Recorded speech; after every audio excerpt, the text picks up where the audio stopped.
وارحمني وعافني واهدني وارزقني. اللهم إنني أسألك موجبات رحمتك وعزائم مغفرتك.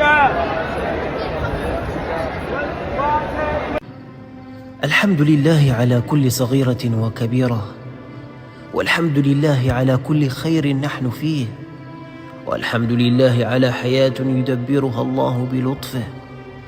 الحمد لله دائما وأبدا. دائما قل الحمد لله.